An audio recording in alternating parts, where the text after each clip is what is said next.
With all that said, let's go ahead and get into our next movie. The next movie is The Tax Collector. Release date was August 7th, 2020. Eric shaking his head already. Here we go. All right. Where you can watch it. So this movie should be in theaters, but because of the pandemic, you don't need to be really going to theaters. Wear your mask, by the way, public service announcement. Um, all the movies are rentals, so you can rent it on Fandango, IMDb Movies, Prime Videos, all of that stuff. You don't have to pay for it, but you can rent it. But it's in the theaters now. Go check it out if you are into this kind of a movie. Main actors were Bobby Soto, who played David, and Shia LaBeouf, who played Creeper. Notable supporting actors in this movie are George Lopez, who played Uncle Lewis, and Jimmy Smits, who played Wizard. All right, the director was David Ayer, and the location, it was shot mostly in South Central Los Angeles. The setting is 2020 in Los Angeles. All right, so the whole synopsis of the movie is a man working for a drug kingpin is considered the tax collector. Okay, because him and his trusted enforcer go to all the gangs and local businesses in South Central LA to extort money from their drug profits, only to have the main character's life upended when him and his family are put in danger by a rival drug kingpin's tax collector trying to take over his turf. All right, so that's the setup of the movie, and I'm going to go ahead and let Eric lead off with his review of the tax collector. Go for it, Eric. All right. Well, I just watched this movie last night, and I'm gonna be straight up honest with you. I'm not gonna have a whole lot of good things to say about it, but there was. I will start off with the good parts. There was some, action scenes in the movie that I really enjoyed. There was a nice, large gun battle that was pretty cool to see. Um, Other than that, a couple of things that annoyed me about the movie was Shia LaBeouf's character. So I heard about him playing this character called Creeper, before the movie even came out. And I even heard about how he kind of really got into the role, got this elaborate tattoo over his torso. Didn't see that in the movie really, but maybe one time. So I'm like, well, what the heck did he do all that for? I had wondered about the whole issue with his ears. So, if anybody knows about wrestling, MMA fighting, yeah, UFC, develop a condition, cauliflower ears. cauliflower ears, yeah. Right. So I was like, okay, what is that all about? And they really didn't give any detail into that as well either. So at the end of the day, when I watched it, it really left me wanting to know more about the characters. I really didn't feel like they gave enough background history or story to the characters. And I was expecting to have Shia LaBeouf be more of a critical component, which he was, but then towards the end of the movie, it was just kind of like, oh, that's all, that's it for him. So I was just really kind of taken back at it. I thought overall,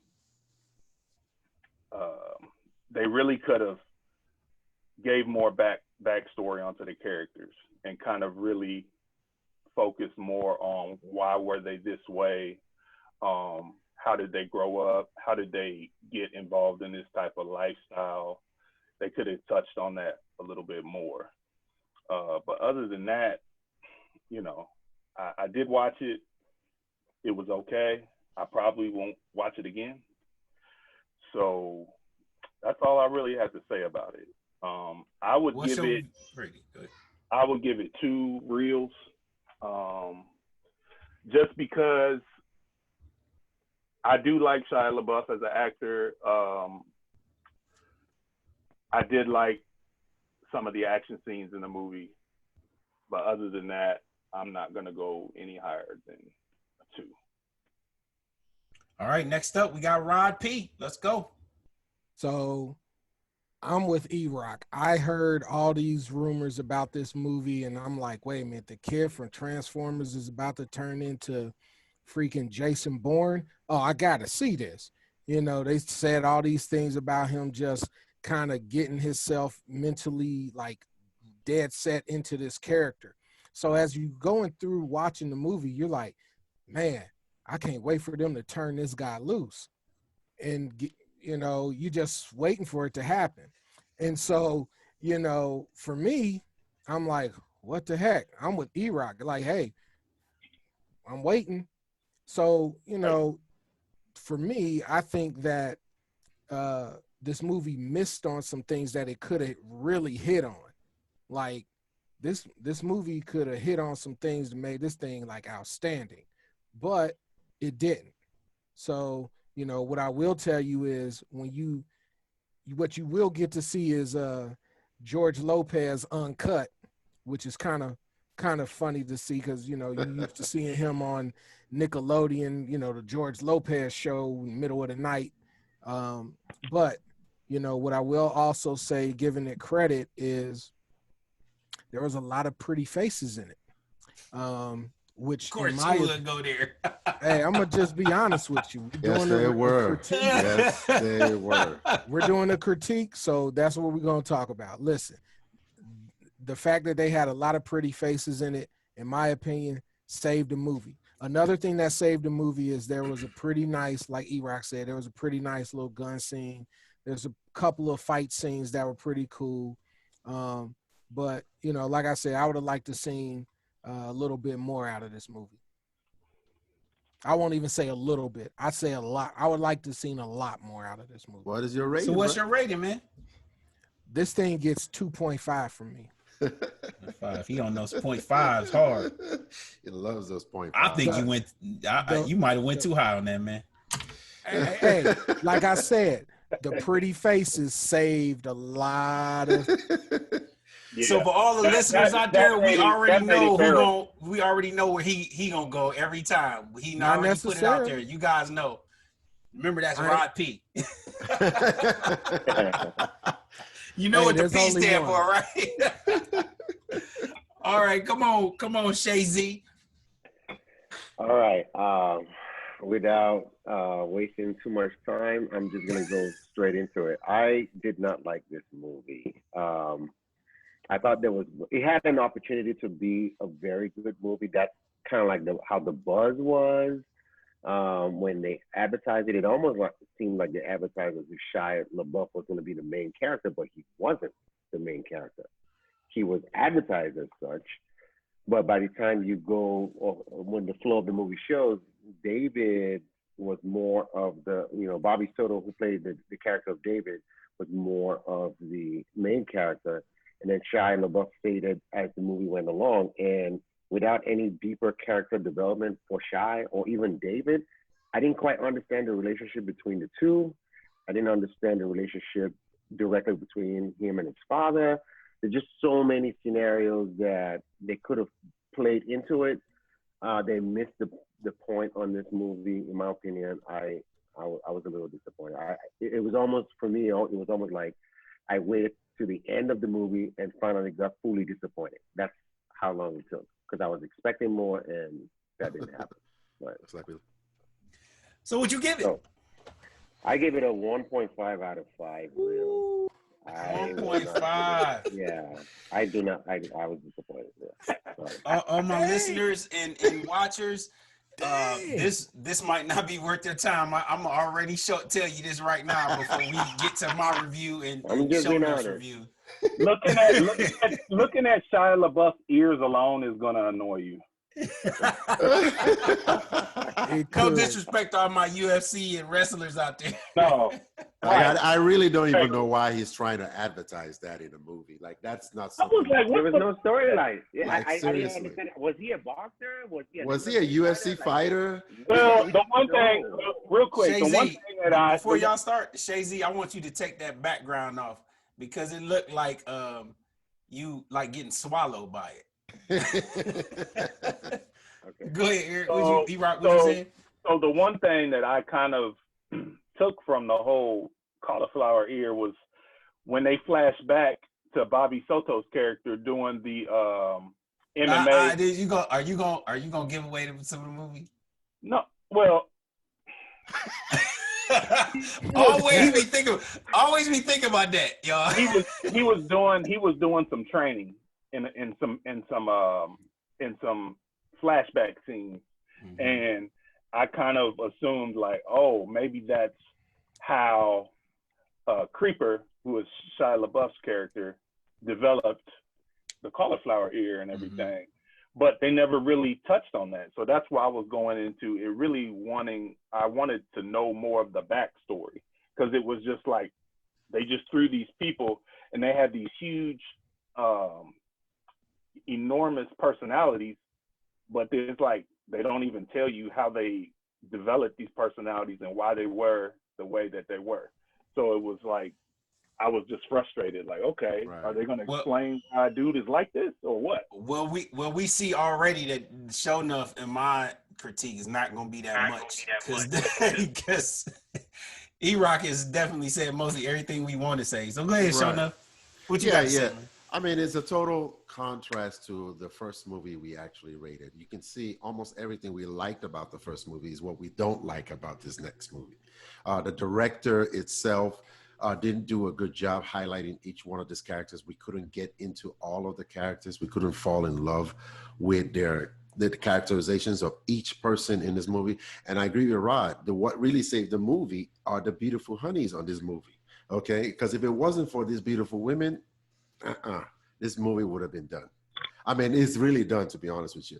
So, and the other thing that I didn't like, for someone who likes watching mob movies, gangster movies, is it me, or was it that it was just too easy for a tax collector to just walk into every gangster's place with just his best friend, quote unquote best friend, and no other security person to pick up all this money? And my wife and I kept saying, what is stopping one of these gangsters from saying, you know what, I'm not going to pay you today? What are they going to do? You have 6 machine gun guards. Are you going to fight them? You know, you're going to turn around and walk right back out. So when you see in the movie, that's the crazy thing. Like, I had to fill in the blanks on that. And what I realized is, and you saw it in the movie, some people had tried that. And it's the consequences. Is they're still risking their situation, but it's the consequences that'll happen if they do that.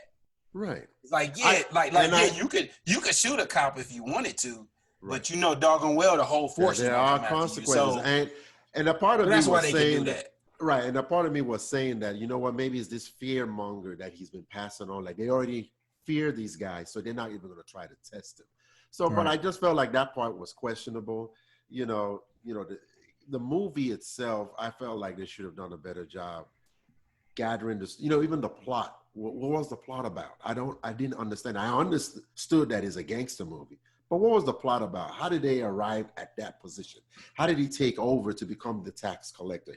Even his uncle, I just don't want to tell the movie, but for me, this movie gets a rating of 1. 1 out of 5. Man. 1 out of 5, and y'all harsh. I like Shia LaBeouf. I know. I like Shia LaBeouf and everything, but the cauliflower ears threw me off. I thought it was a UFC fighter just going to beat people up. He did all these real tattoos on his body that we only got to see once. And then I'm not even worried about his tattoos. I'm not even worried about this. I get it, but I just feel like there needs to be some character development in that. So. But the reason my wife had to go check IMDb for fun facts about the movie, and that was the thing that came up after we finished watching the movies about he really did this tattoos. And I'm like, he really did this tattoos?